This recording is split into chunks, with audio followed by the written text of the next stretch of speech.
Why the people particularly students वो सड़क पे आए, उसका क्या रीजन रहा है? अब कोचिंग सेंटर वालों का वेस्टेड इंटरेस्ट है कि जो उनकी कोचिंग में जो बच्चे पढ़ रहे हैं उनको पास कराना है। तो उसने अपने बच्चों को दिया, अपने कोचिंग सेंटर में पढ़ने वालों को, उन बच्चों ने अपने रिश्तेदारों को दिया और पूरे इंडिया में वो टेलीग्राम और व्हाट्सएप के थ्रू फैल गया वो। तो इस तरीके से वो पेपर लीक हुआ। इस तरह के एग्जाम में सैकड़ों नहीं, हजारों नहीं, बल्कि लाखों बच्चे जो है एग्जाम देते हैं। पिछले 10 सालों में लगभग 152 बार पेपर लीक की घटना हुई है। छोटी मछलियां कोचिंग के 2-3 सेंटर को 2-3 लोगों को पकड़ लिया, इधर जो है जो डिस्ट्रीब्यूटर थे एक आध को पकड़ लिया, जो मतलब जो स्मॉलेस्ट फ्राई थे उनको पकड़ लिया, बाकी को कुछ फर्क नहीं पड़ा। What do you think about Sonam Wangchuk? जैसे वो इस पूरे उसमें एक हिस्सा बने, अब उन्होंने अपना अनशन भी तोड़ दिया। What is your perspective about?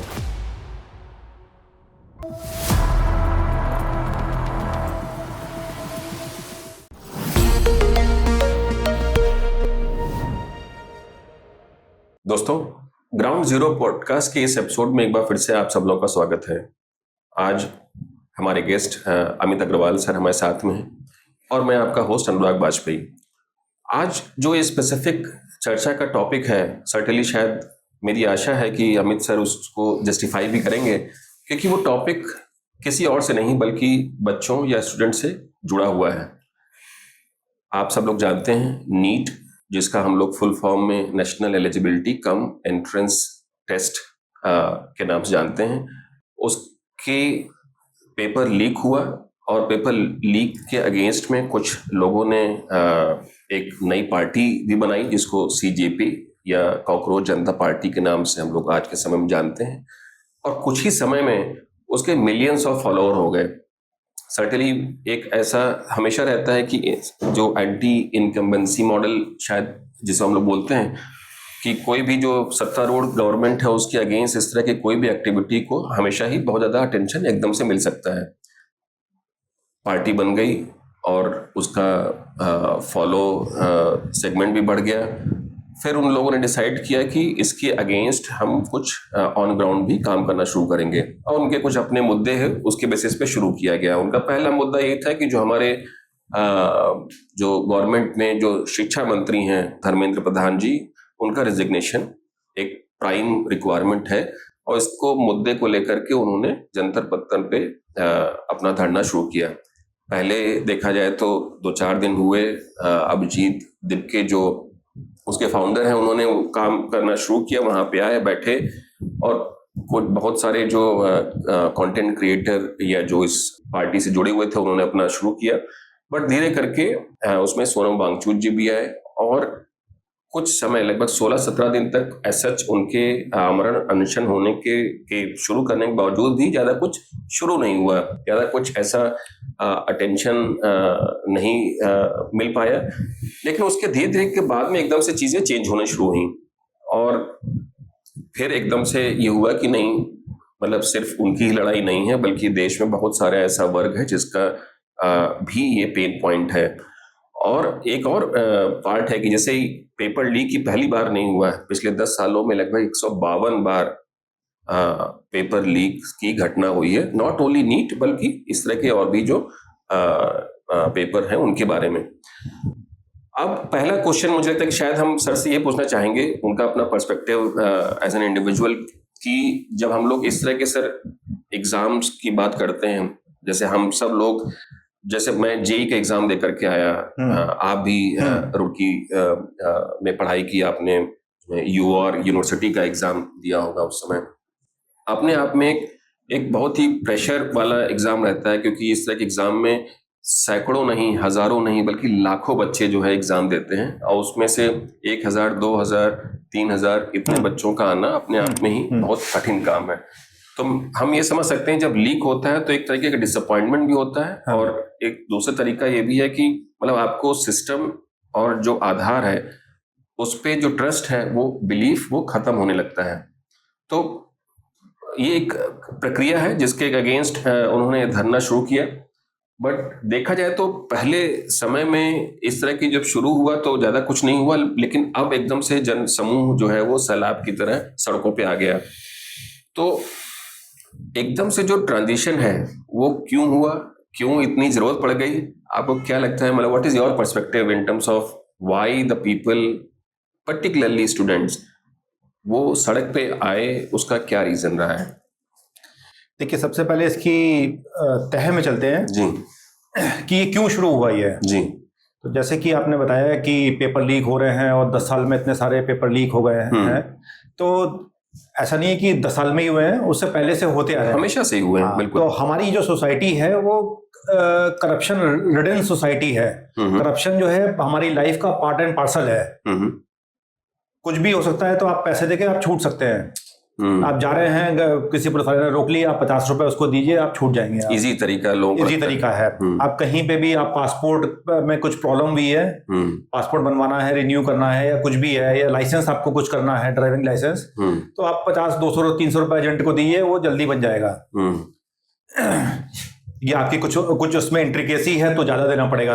हमारी सोसाइटी क्या है कि उसमें करप्शन पार्ट एंड पार्सल है। तो ये जो पेपर लीक है, ये भी उसी का पार्ट है, फंडामेंटली करप्शन का पार्ट। कि कोई जो बैठा हुआ है, जो पेपर सेट कर रहा है, वो उस पैसे कमाना चाहता है, तभी ये हो रहा है। कोई ना कोई तो डेलिबरेटली कर रहा है। ऐसा तो नहीं हो रहा है कि अरे पेपर जो सेट कर रहे थे वो नीचे गिर गया, किसी ने फोटो ले ली और लीक कर दिया। ऐसा तो नहीं हो रहा है। कोई ना कोई जो है वो उसको आगे डेलिबरेटली कर रहा है वो। तो ये पिछले 60-70 साल से होता हुआ आया है जी। और ये नीट में जो है वो ज्यादा है ये, और ये करप्शन का पार्ट है ये। और पेपर लीक हुआ, बच्चों को दिक्कत हो रही है, और जो है वो परेशान हो रहे हैं वो, क्योंकि जो स्पेशली जो गांव में रहते हैं, उनको बार बार शहर में आना पड़ता है। गांव में सेंटर्स है नहीं जी, है ना, उनको जाके होटल में रहना पड़ेगा, एक दिन पहले आना पड़ेगा, पेपर देना पड़ेगा। फिर जो वो पीक एनर्जी पे जिन्होंने तैयारी करी है, वो दोबारा वो पीक नहीं आ सकती है ना। तो कहीं ना कहीं डिस्ट्रप्शन है। तो उसमें इकोनॉमिक लॉस भी है, स्पेशली जो पुअर फैमिलीज के लोग हैं, या जो लोअर मिडिल क्लास के लोग हैं, जो दिल्ली में रह रहे हैं, तो ठीक है उनके लिए कि वो चले गए।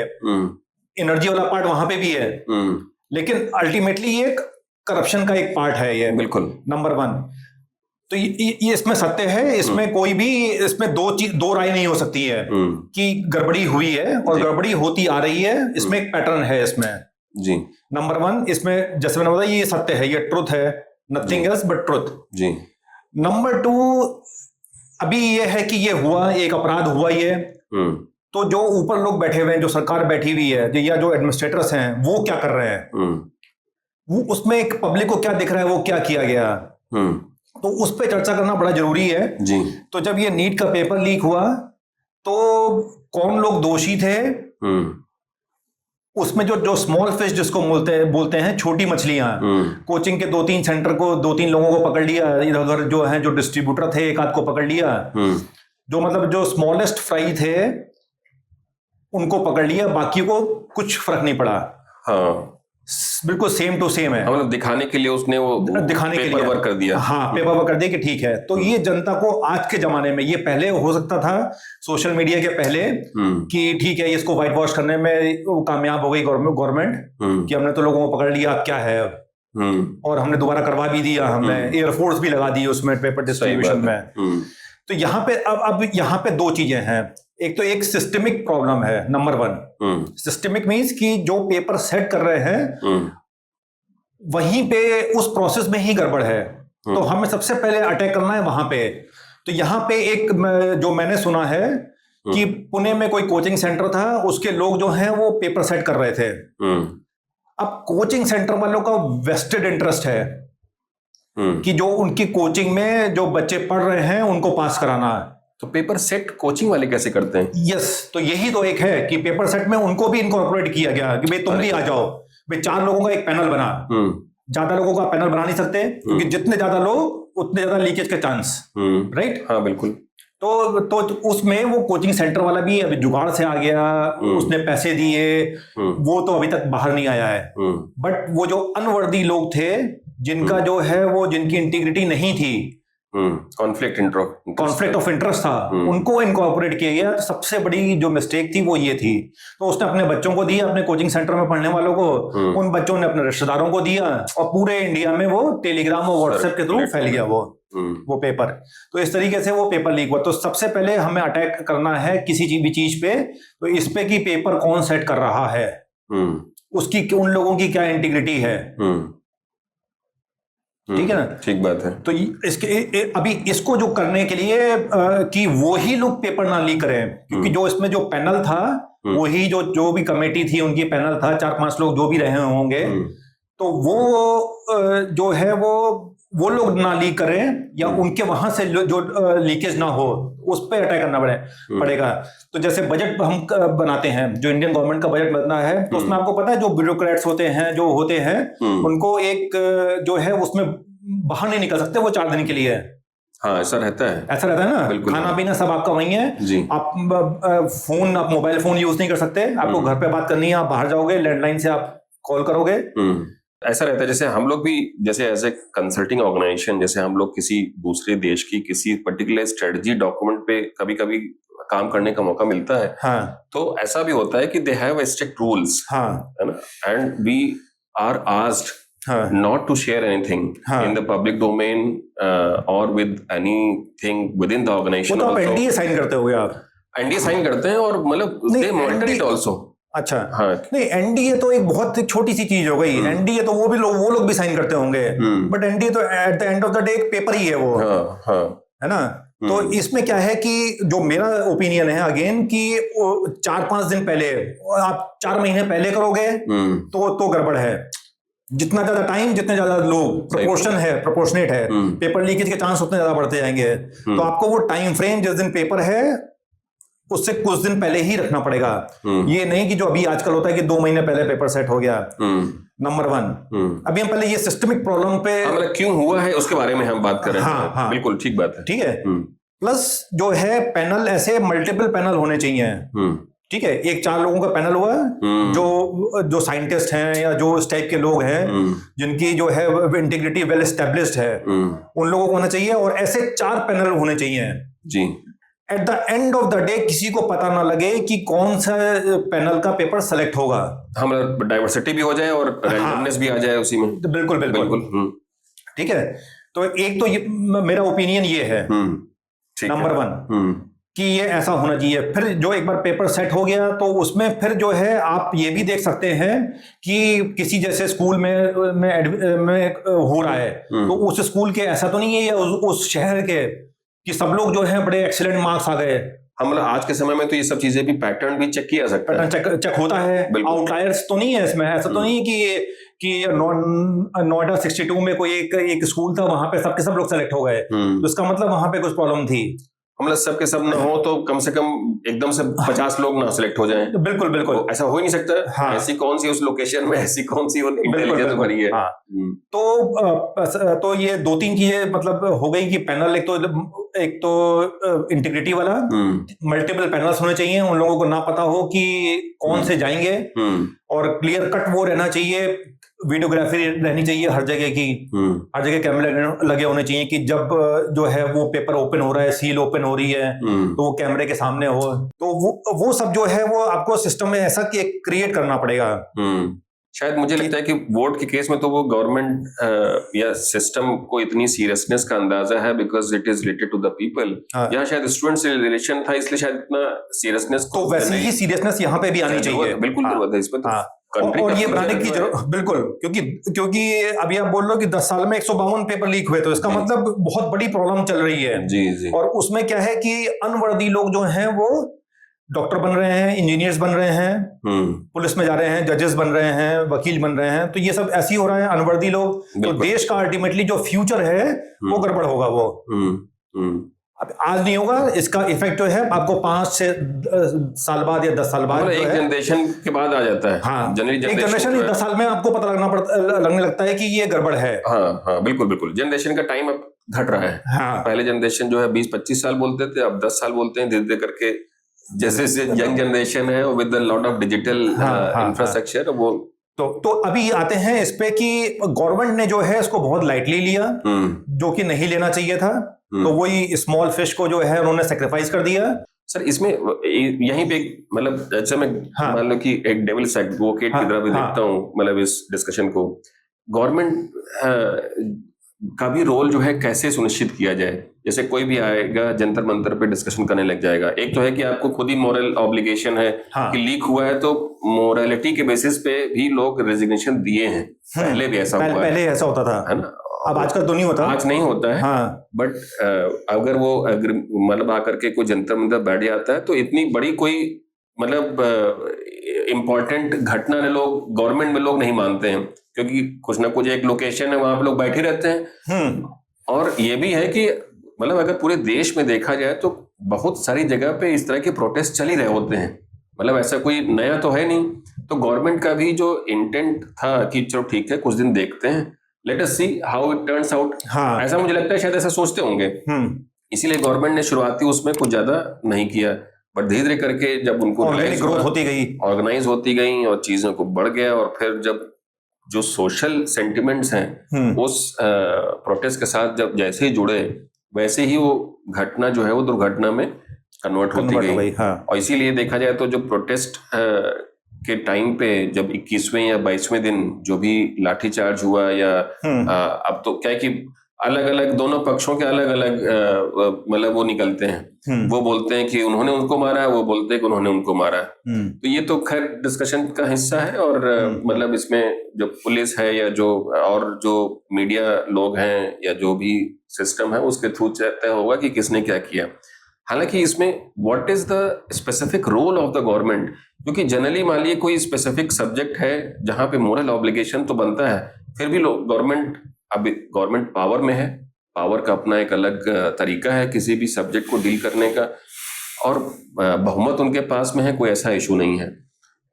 तो मतलब what is the may be ideal role of the government in such scenarios.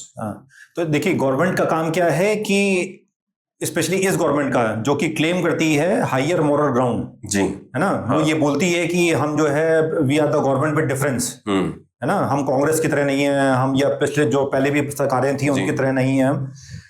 तो आपको अच्छा काम अच्छा दिखना अच्छा करना है, और साथ ही साथ ये बड़ा जरूरी है कि आप अच्छा दिखें, राइट। तो इसमें क्या था कि आपको जो है वो पनिश करना था लोगों को, और तुरंत ही जो है वो आपको सिस्टम में चेंजेस करने थे कि हम ये कर रहे हैं, हम ये कर रहे हैं। गवर्नमेंट ने क्या किया, सबसे इजीएस्ट रूट अपनाया कि तुरंत जो है वो नीट का जो है री एग्जाम करवा दिया और अपने हाथ झाड़ लिए कि भैया अब खत्म। अगर यही काम जो अभी वो कर रही है कि अभी वो कह रहे हैं कि लॉज लेके आ रहे हैं जिसमें 10 साल की सजा होगी, 1 करोड़ रुपए का जुर्माना होगा या 10 करोड़ का जुर्माना होगा, तो ये सब काम पहले होना चाहिए था। ये हाँ ये तो है, मतलब है अभी इसलिए कर रहे हैं क्योंकि अभी प्रेशर आया, अभी प्रेशर के बेसिस पे है। हाँ। मतलब वो तो उनका वो ऑब्लिगेटरी स्टेप नहीं था वो, कि उनको लगा हो कि हाँ उन्होंने करना है और इसलिए कर रहे हो, ऐसा नहीं था। उन्होंने री एग्जाम किया, अब जाकर के जिनके जैसे बच्चे जो 20 बच्चे की जो डेथ हुई है, सुसाइडल डेथ हुई है, उनको वो कंपनसेशन की बात कर रहे हैं। और भी इस तरह के जो सिस्टम को क्लीन करने का जो जहाँ पे प्रोसेस है कि हाँ नीट का जो एग्जाम है, क्वेश्चन पेपर बनना, डिस्ट्रीब्यूशन मैकेनिज्म, इन सब चीजों की अब बातचीत करना उन्होंने शुरू किया। तो ये 1 महीने का डिले है, 1 महीने का या 2 महीने का डिले है। हाँ 1 महीना तो मिनिमम मान के चलते हैं डिले। तो गवर्नमेंट की यहाँ पे ये सबसे बड़ी गलती रही है। नंबर 2 गलती रही है कि प्रोटेस्ट को कैसे मैनेज करना है। तो जो मुझे लगता है कि जो हिस्टोरिकली हम इंडियंस जो हैं, हम ये प्रोटेस्ट हो गया या कोई आपदा आती है या एडवर्सिटी होती है, तो उसको कैसे मैनेज करना है, उसको कैसे रिजॉल्व करना है प्रॉब्लम को, वो हमें नहीं आता है। हम क्या सोचते हैं, और इंडियंस का मतलब यहाँ पे हिंदू से है, हम जो हमारी मेंटेलिटी रहती है कि यार ये जो समय है ये सब कुछ बलवान है और ये अपने आप ही जो है ये खत्म हो जाएगा, ये परेशानी जो आई है अपने आप चली जाएगी, पासिंग शॉवर है और निकल जाएगी। इसको अगर हम 4-5 दिन हम इसको बर्दाश्त कर लिया तो हो भी जाएगी। तो हो सकता है 40-50% प्रॉब्लम जो है ऐसे सॉल्व हो जाती हों। लेकिन कुछ प्रॉब्लम जो हैं वो ऐसे सॉल्व नहीं होती हैं, आपको हेड ऑन उसको टैकल करना पड़ेगा। अब प्रोटेस्ट है तो उसको टैकल करने के दो तरीके हैं, आप या तो उनसे बातचीत करिए या वो लाठीचार्ज करके आप वो जगह खाली करवा दीजिए। तो गवर्नमेंट जो है यहाँ पे वीक पड़ती है, जबकि वो लोग जो है वो या तो माइनॉरिटीज से हों, जैसे कि शाहीन बाग में जो प्रोटेस्ट था माइनॉरिटी से, तो गवर्नमेंट अचानक शल में चली गई। क्या करना है कुछ समझ में नहीं आया, 3-4 महीने तक चलता रहा। ना ही ये जो है कम्युनिकेट कर पाए कि भाई जो ये हम सीए ला रहे हैं ये बहुत बढ़िया चीज है, ये जो शाहीन बाग में हुआ तो उसको कैसे टैकल करना है वो गवर्नमेंट को समझ में नहीं आया वो। तो ना ही जो इंफॉर्मेशन जो होनी चाहिए कि हम इसके ये बेनिफिट हैं, और जो आप मोस्ट इंपॉर्टेंटली जो आप रिस्क परसीव कर रहे हो कि आपके साथ क्या होगा, आप सिटीजन नहीं रह जाओगे, वो सब उन्होंने कुछ नहीं किया। बट वो सोचते रहे कि हाँ यार ये लोग थक जाएंगे और चले जाएंगे। नंबर 1। नंबर 2, जो फार्म लॉज आए उसमें 1.5 साल तक चलता रहा ये, उसमें भी गवर्नमेंट जो है थोड़ी बहुत खाना पूर्ति करी उन्होंने। ये कभी भी जो है सोशल मीडिया का कभी भी यूज नहीं कर पाए कि इसके ये फायदे हैं, इसके ये जो है जो रिस्क है। कोई भी मैं महसूस करता हूं कि मैं इस चीज का विक्टिम हो सकता हूं, अभी तक विक्टिम नहीं हूं लेकिन विक्टिम हो सकता हूं। फिर अगले साल जो है लाल किले पे कुछ हुआ, झंडा उन्होंने फहराया, उस पर भी गवर्नमेंट होती रही। तो जहां जहां पे ये माइनॉरिटीज होती हैं वहां पे गवर्नमेंट शल में चली जाती है कि बाकी लोग क्या करेंगे।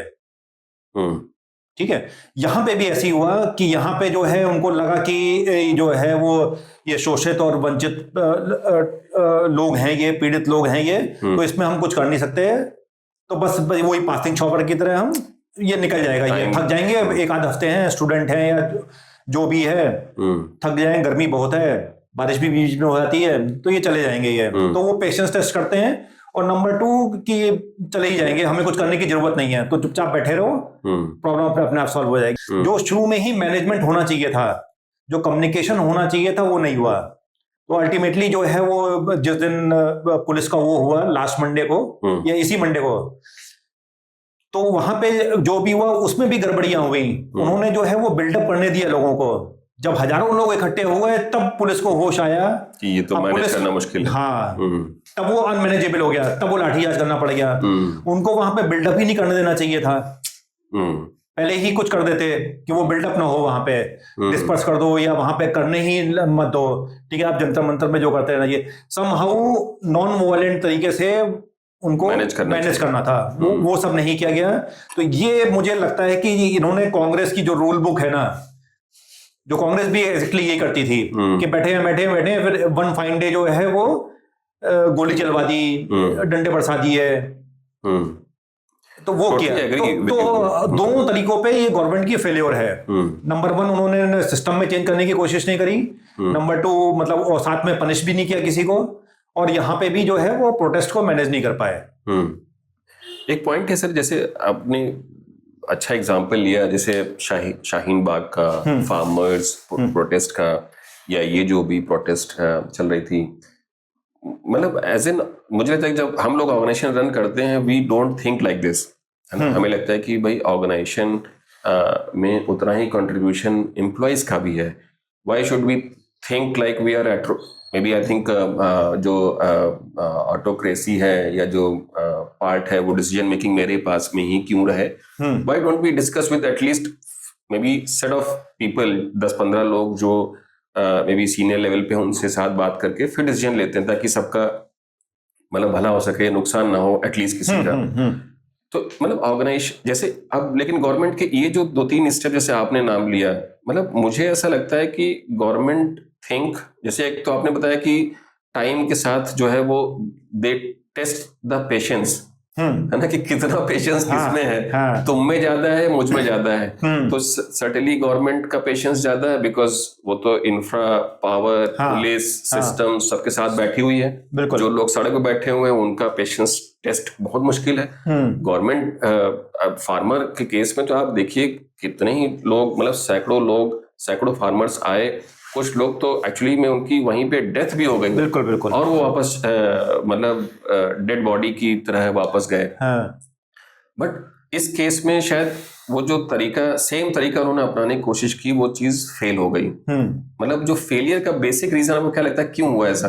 मतलब is it like the numbers, जो तरीका है हैंडलिंग द पीपल, हाँ, उसको सही तरीके से निपटाया जा सकता था। बिल्कुल बिल्कुल, है ना? मतलब हाँ, उसमें जैसे आपने बताया कि भाई पुलिस को मैनेज करना था, उसका काम था मैनेज करना। हाँ, हाँ, उसका काम ये थोड़ी था कि लाठी चार्ज करना। बिल्कुल बिल्कुल, है तो बच्चे ही ना। हाँ हाँ हाँ, और 20-22 साल के लोग, वही तो, 20-22 साल के भी नहीं होंगे। आपके अपने हाँ, देश के नागरिक हैं। बिल्कुल। मतलब how could you do this? हाँ, मतलब मैं तो ये मान के चलता हूँ कि बिल्कुल। आपको, मतलब ये तो गलत ही तरीका है ऑल टुगेदर। तो जैसे ये मोदी जी ने हमने बोला कि कल भाषण दिया, परसों दिया, ये काम भी उन्होंने 20 दिन पहले क्यों नहीं किया? मतलब यही मेरा हाँ, भी ये था कि ये चीज, मतलब या तो वही पेशेंस टेस्टिंग वाला पार्ट था, उन्होंने टेस्ट हाँ, किया, लगा हाँ, कि नहीं हो पा रहा है, हाँ, तो फिर अब उन्होंने फाइनली ये चीज उन्होंने अख्तियार की, which is positive negative. I am sure कि फीडबैक भी लोगों का डिफरेंट ही होगा, कुछ लोग अप्रिशिएट करेंगे, कुछ लोग नहीं करेंगे। हाँ, ये हमेशा ही चलेगा उस पर। बिल्कुल बिल्कुल जी। तो यही है कि बहुत ही खराब तरीके से, और अभी भी खत्म नहीं हुआ है कहानी। अभी खत्म नहीं हुई। हाँ, तो अभी भी चल रही है। तो कुछ वो लोग बोल रहे हैं कि एजुकेशन मिनिस्टर का जो है वो इस्तीफा लो। पर इसमें एक क्वेश्चन मेरा और भी है कि मतलब what is a big deal for not resigning? हाँ, अभी इसमें गवर्नमेंट की तरफ से तो वो ये साइन ऑफ जो है अल्टीमेट वीकनेस है ये। अच्छा, कि इनको जो है हम रिजाइन करा दें, और ये काम जो है उनको बहुत पहले कर देना चाहिए था। इवन जब प्रोटेस्ट शुरू होने से पहले ही खुद ही मोरल रिस्पॉन्सिबिलिटी लेते हुए। मोरल ग्राउंड तो था ही। और गवर्नमेंट के पास भी ऐसे बहुत तरीके होते हैं, कैबिनेट रीशफल कर दिया। जैसे अभी वाइस प्रेसिडेंट को 1 साल पहले रिजाइन करवा दिया ना, कि भाई अभी हेल्थ खराब है हमारी। ऐसे ही कुछ यहाँ पे भी कर सकते थे। बट अहंकार का टाइप का हो सकता है कुछ चीज आ गई हो। एक्चुअली ये भी है कि मुझे ये भी सुनने में आया कि actually cabinet reshuffle already scheduled था। हाँ, लेकिन वो शायद होता नहीं कि शायद वो कोई इंसिडेंस है कि वो उस चीज को समझ नहीं पाए। हाँ, और जब एक बार वो क्लियर हो गया कि ये तो आपकी मतलब अभिमान पे आ गया। हाँ, तो आपने सोचा अब अगर हम कैबिनेट रिशफल करेंगे तो ऐसे भी लोग इसको समझेंगे कि ये तो ऐसा है। तो अदरवाइज वो शेड्यूल ऑलरेडी था। बिल्कुल बिल्कुल। और उसमें मतलब तो उस तरह से, बट गोइंग फॉरवर्ड, मतलब what is the role of CJP? आपको क्या लगता है कि ऐसी ऑर्गेनाइजेशन जो कि डिजिटल मीडिया के पावर के बेसिस पे बनी है, millions of, let's say 20-22-25 million followers हैं, which is huge, huge number है। और अभी 2 महीने पहले ही जिसका गठन हुआ है और सब कुछ एग्जिस्टेंस में आ गया। हालांकि कितना इम्पैक्टफुल रहेगा going forward, but what is it that you feel कि क्या भविष्य हो सकता है ऐसी ऑर्गेनाइजेशंस का या ऐसी पार्टी का? अब देखिए, अभी किसी का जो है आप कह रहे हैं 20-22 मिलियन, मतलब 2-3 करोड़ लोग। हाँ, है ना, 2-3 करोड़ लोग किसी ने जुटा पाना है। हाँ, सोशल मीडिया जो है अभी पावर है इस समय। ठीक है, अभी उसको झुठला नहीं सकते हम कि कोई कंप्यूटर या मोबाइल पे बैठ के जो कुछ कर रहा है तो ये तो फर्जी है ना, ये ट्रोल्स हैं और क्या है कि बॉट्स हैं, ये इस तरीके के टर्म देना जो है वो रियलिटी से दूर भागना है। हाँ, बिल्कुल। ठीक है, वो शुतुरमुर्ग वाला वो ये कहानी हो जाएगी इसमें। ये तो सीजेपी ऐसा कर पा रहा है तो कहीं ना कहीं एंगस्ट है, एंगर है लोगों में। और जो इतने लोग वहां पे पहुंच रहे हैं, अब हो सकता है उसमें 90% जो है वो जेन्यून हो, 10% जो है वो अपना फायदा बनाने के लिए, कोई अपना पॉलिटिकल करियर के बारे में सोच रहा हो, कोई कुछ और सोच रहा हो कि सरकार कुछ और उनको इनाम दे देगी किसी भी तरीके से। तो ये सब हो सकता है। बट 90% ऐसा नहीं हो सकता कि 90% फर्जी है और 10% जेन्यून है। तो 90-10 का रेशियो मैं मान सकता हूँ। हाँ, मतलब 10-20% हो सकता है कि नॉट जेन्युइन हो, बट हाँ मतलब 70-80% जेन्युइन ही है वो। अभी तक सो फार है। अभी ये नहीं पता, हालांकि अगर इसका प्रेसिडेंट देखें तो 2011-12 में जो अन्ना हजारे का हुआ था जिससे केजरीवाल निकले, लोग सीधे सीधे उससे कोरिलेट कर रहे हैं कि केजरीवाल भी बड़े जो है ऑनेस्ट बन के आए थे कि हम ये कर देंगे वो कर देंगे, बट वो उनका कैसा पतन हुआ तो वो हम सबको पता है। वो तो ऐसे ही अगर ये अच्छा करते हैं तो वेल एंड गुड। हाँ, मतलब मुझे भी लगता है डेमोक्रेटिक सिस्टम में ऐसे किसी भी नए इनिशिएटिव का स्वागत तो करना ही चाहिए। बिल्कुल नए ब्लड एक आ रहा है कोई। मतलब अब मुझे भी लगता है कि जैसे अभिजीत दिब्के का जितने भी मैं देखता हूँ पढ़ता हूँ, मुझे लगता है कि ही इज नहीं का मतलब है कि अभी उसमें नौसिखिया है। पॉलिटिकल जो है वो हाँ। जो वो क्या बोलते हैं उसको, वो चीज अभी आई नहीं है, तो विच इज गुड। मतलब अगर यंग ब्लड है, नया है, खून है, तो हो सकता है कुछ अच्छा ही कर जाए। बिल्कुल बिल्कुल एंड बिल्कुल, new blood is always required. हाँ। हर जगह पे जहां पे वही पुश्तैनी चल रहा है, इन ब्रीडिंग चल रही है कि पहले वो कांग्रेस में था, फिर बीजेपी में चला गया, बीजेपी में था तो कांग्रेस में चला गया, उससे कोई फायदा नहीं, उससे कोई फायदा नहीं। वो उसी तरीके से सोचता रहेगा, उसकी मनः स्थिति वो वही रहेगी। बिल्कुल। लेकिन कोई नए लोग आ रहे हैं तो कहीं ना कहीं ये आशा की जा सकती है कि आगे जाके अगर वो आप उसके पैर जमीन पे रहे तो कि कुछ पॉलिटिकल चेंज कर सकता है। मतलब अब वही कि एक्चुअली देखा है तो पावर तो क्या है कि वो किसी न किसी को किसी न किसी तरीके से इम्पैक्ट तो करती है, बट वी विश कि उसको अच्छी तरीके से और पॉजिटिव तरीके से इम्पैक्ट करे। तो अभी नीट का क्या है कि सिर्फ ये नीट ही नहीं हुआ है, अभी जो राम मंदिर में जो घोटाला हुआ, वो भी बिल्कुल लिंक्ड है। ये दोनों चीजें बिल्कुल सेम है। स्कैम जो दोनों ही स्कैम है। और हो सकता है कि राम मंदिर वाला जो है, चलो उसमें फ्यूचर में नहीं है। और कैसे कर लेते हैं मुझे समझ में आता कि 200 करोड़ रुपए की साइफनिंग, और वो भी ऐसी कोई सिस्टम नहीं वहां पे भी, जिसकी आपकी श्रद्धा और मतलब जो बिलीफ है वो कितना अटूट है। मतलब कैसे कर लेते हैं। और 500 साल बाद वो मंदिर मिला। हाँ, वही बोल रहा हूँ कि मतलब कितने लोग मरे, 4-5 हजार लोग मरे होंगे तब वो मंदिर बना, उस पर हम घोटाला कर रहे हैं। कोई सिस्टम नहीं है उसमें, कोई सिस्टम नहीं। बताइए, सब लोग आ रहे हैं जेबों में भर के लेके जा रहे हैं। फिर एसबीआई वाले भी जो है उसको, उसमें वहां पे भी स्कैम चल रहा है। वहां पे भी सेम हुआ कि जो छोटे लोग थे उनको पकड़ लिया, जो ऑटो ड्राइवर और कौन कौन जो थे काउंटिंग करने वाले, जो बड़ी मछलियां थी वो सब की सब जो हैं। मतलब वो किसी भी सिस्टम का वो रिएक्टिव मैकेनिज्म तो हमेशा ऐसा रहता है, किसी ने किसी को पकड़ ही लो, ताकि वो छोटी मछलियों को, छोटी मछलियों, क्योंकि उसको आसान है ना, शोर भी कम मचाएंगी, तो उसको पकड़ लो, फिर धीरे धीरे करके देखेंगे क्या होना है। और आज की डेट में भी कोई सिस्टम चेंज नहीं हुआ है, वैसे का वैसे ही सब चल रहा है। हो सकता है कि कुछ दिनों बाद फिर से आपको एक नया मिले। तो इस तरीके से जो है वो स्कैम चलते रहते हैं। तो अगेन जो मेरा प्रमाइस था कि हम लोगों की सोसाइटी जो है, इंडिया जो है, बहुत करप्शन रिडन है, हर जगह पे करप्शन है। जब तक कि हम सिस्टम को नहीं सुधारेंगे, नंबर 1, नंबर 2, जब तक कि लॉज ऐसे नहीं आएंगे जो कि बहुत ड्रैकोनियन होंगे या बहुत स्ट्रिंजेंट होंगे, नॉट ड्रैकोनियन, स्ट्रिंजेंट होंगे, जैसे कि 10 साल की सजा। अभी हमारे यहाँ क्या होता है कि जो पॉलिटिशियन पकड़े जाते हैं, अब 1990 में, सन 2000 में कितने पॉलिटिशियन पकड़े गए, वो दोबारा से मंत्री बन गए, है कि नहीं। सुखराम एक हमारे टाइम में कितना बड़ा स्कैम था जी। और जो कॉमनवेल्थ गेम में था, फिर एक वो राजा थे वो तमिलनाडु के, वो सब के सब जाके मंत्री बने हुए हैं। तो करप्शन, हम एक्सेप्टेंस है उसमें हमारे अंदर कि ठीक है करप्ट है तो क्या हुआ। तो जब तक कि हमारे अंदर जो माइंडसेट ये चेंज नहीं होगा कि हम उस पॉलिटिशियन को हम दोबारा नहीं आने देंगे, या उस ब्यूरोक्रेट को हम दोबारा नहीं जो है गद्दी पे बैठने देंगे, तब तक ये नहीं चलेगा। इस सब में हम कहीं ना कहीं भागीदारी हैं हम, क्योंकि पॉलिटिशियन को हम इलेक्ट कर रहे हैं उन लोगों को, तो इसका मतलब कहीं ना कहीं गड़बड़ है। कोई कैसे भी इलेक्शन हो के आ रहा है, मतलब अल्टीमेटली तो खैर लोगों की ही गलती है। क्योंकि मतलब जैसे आई टोटली एग्री, आज के टाइम में आप देखिए, you have all the data information available. किसी भी जैसे नेशनल लेवल पे पार्लियामेंट हो गई या जो स्टेट लेवल पे जो असेंबली इलेक्शंस हैं, यू हैव द इंफॉर्मेशन। आपका जो कंस्टिट्यूएंसी में जो इलेक्शन लड़ रहा है, एमएलए, एमएलसी या एमपी या राज्यसभा का, उसके बारे में आपको पता तो है ही है ना। उसके कितने केसेस हैं, ठीक है, अक्यूज्ड है वो या आरोपी है, या अभी उसके जो है कितने केसेस चल रहे हैं, ये इंफॉर्मेशन तो सब पब्लिक है। और वो मतलब वो बिल्कुल मतलब सब मतलब चाहे तो लोग अपना माइंडसेट और इंफॉर्मेशन को अवेयर होकर के बता सकें, लेकिन ज्यादातर केसेस में sir what we have seen कि the election is always governed by the may be I think location, और जो पर्सन वहां पे जो खड़ा हो रहा है वो कितना पावरफुल है, how much may be strength in terms of voter bank that he carries। और मुझे ऐसा लगता है कि वो कास्ट मैकेनिज्म भी उसका हिस्सा है। बिल्कुल बिल्कुल। तो मतलब आप अगर एक्चुअल में उस इंफॉर्मेशन को एक्सेस ना करके you get influenced by rest of the other parameters और केपीआईज एज यू मेंशन्ड, तब तो आपका सिलेक्शन का जो बेस है वही गलत है।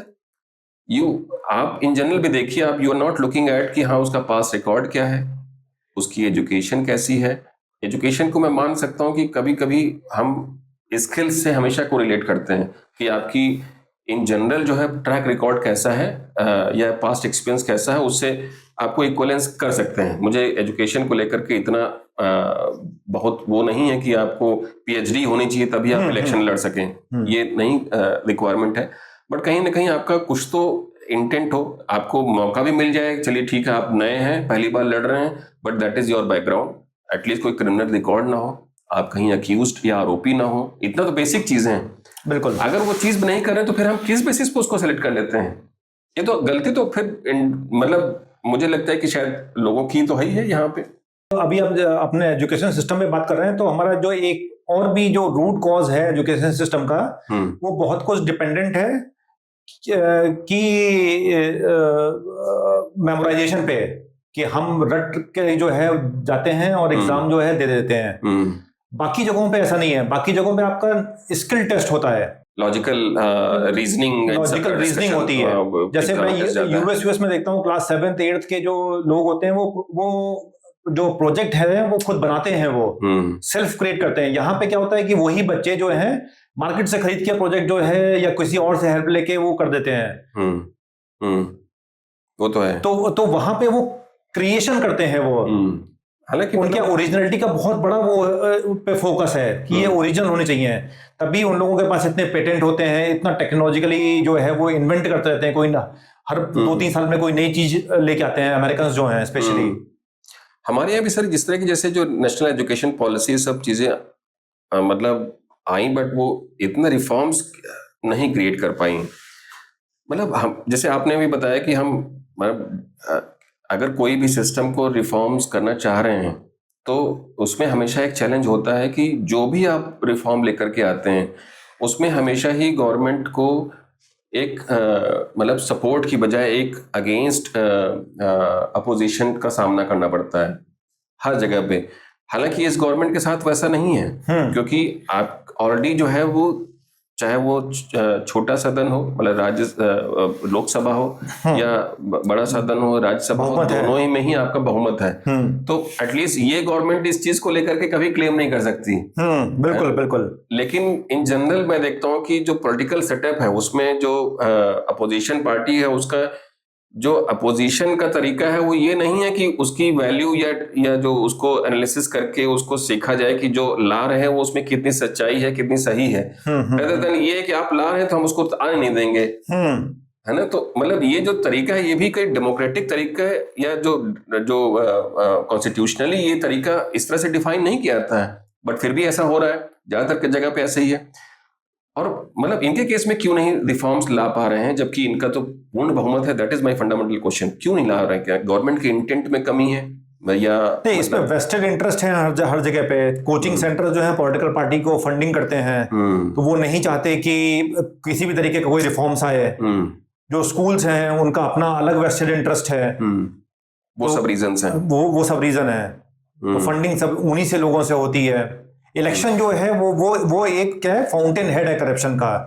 एक इलेक्शन पे करोड़ों रुपए, हजारों करोड़ रुपए खर्च होते हैं। हाँ, बहुत। इसीलिए मुझे लगता है कि जैसे वो वन नेशन वन इलेक्शन का जो कॉन्सेप्ट है वो इम्प्लीमेंट नहीं हो पा रहा है। हालांकि हर एक का अपना अपना लॉजिक है कि क्यों नहीं करना है। उसमें जो अपोजिशन है वो भी सपोर्ट नहीं करता है। बिल्कुल बिल्कुल। लेकिन अब या तो सबको लगता है कि भाई अब मन के 15 साल तो होने वाले हैं, एंटी इनकम्बेंसी आने वाली है, तो अब उनका रोल है। Why the good thing happens in their case rather than in. तो मुझे लगता है कि वो तो हमेशा ही डिस्कशन चलता रहेगा। But what is the maybe मतलब what do you think about Sonam Wangchuk? जैसे वो इस पूरे उसमें एक हिस्सा बने, अब उन्होंने अपना अनशन भी तोड़ दिया। what is your perspective about this person? अब देखिए, कोई 20 दिन से भूख हड़ताल पे है और ये प्रूव है कि उनकी हेल्थ जो है वो डिटोरेट हुई थी, और कोर्ट ने ऑर्डर किया कि इनको वापस जो है फोर्स फीड किया जाए, हॉस्पिटल लेके जाया जाए। तो वो इसका मतलब 20 दिन तक कोई खाना नहीं खा रहा है, तो इसका मतलब कहीं तो उसके अंदर कन्विक्शन रहा होगा, और किसी वर्दी कॉज के लिए कर रहे थे वो। ऐसा भी नहीं है कि वो कुछ कह रहे हो कि यहाँ पे ये कर दो, कुछ पॉलिटिकल भी नहीं था ये। तो और अच्छे कॉज के लिए लड़ रहे थे। 20 दिन जो है वो किए, जान अपनी उन्होंने दांव पे लगा दी। बहुत लोग उसमें मरे भी हैं प्रोटेस्ट में पहले, हंगर स्ट्राइक पे एटलीस्ट। जैसे वो जीडी अग्रवाल थे जो गंगा के लिए क्लीनिंग के लिए कर रहे थे, उनकी डेथ हो गई थी फाइनली। 2-3 साल पहले की बात है शायद, वो 4 साल पहले की। तो ये जो उन्होंने किया वो बढ़िया है, अच्छा था, एक अच्छे कॉज के लिए था कि भाई लॉज जो हैं स्ट्रांग होने चाहिए। बट अभी मुझे क्या लग रहा है कि अभी वो शायद वो उससे बाहर हो चुके हैं उस प्रोटेस्ट से, कि भाई तुमने कैसे तोड़ दिया, तुमने ये अपना फास्ट ये है।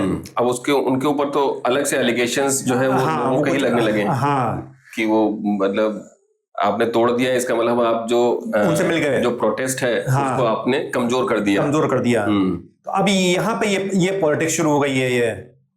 यहाँ पॉलिटिक्स शुरू हो गई है। बट आई थिंक मुझे लगता है कि उनका रोल इस पूरे प्रोटेस्ट में, उनका रोल एक्चुअली में बहुत जबरदस्त था, प्रिंसिपल रोल था। बिल्कुल, क्योंकि वो उनके आने के बाद ही ये चीज जो है वो इतनी विजिबल और वो हुई। और मैं देखता हूँ कि not only in the Jantar Mantar और in Delhi, but every nook and corner of the country.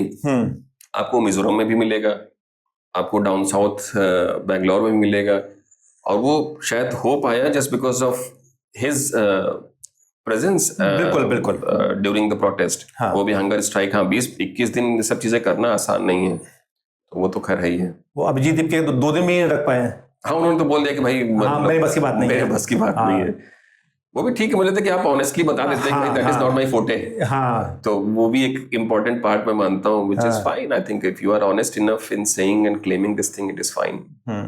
But overall आपका पॉजिटिव मतलब what is your message to the society, क्या है? ये है कि एक तो नंबर 1 करप्शन जो है वो कम होना, एलिमिनेट होना चाहिए।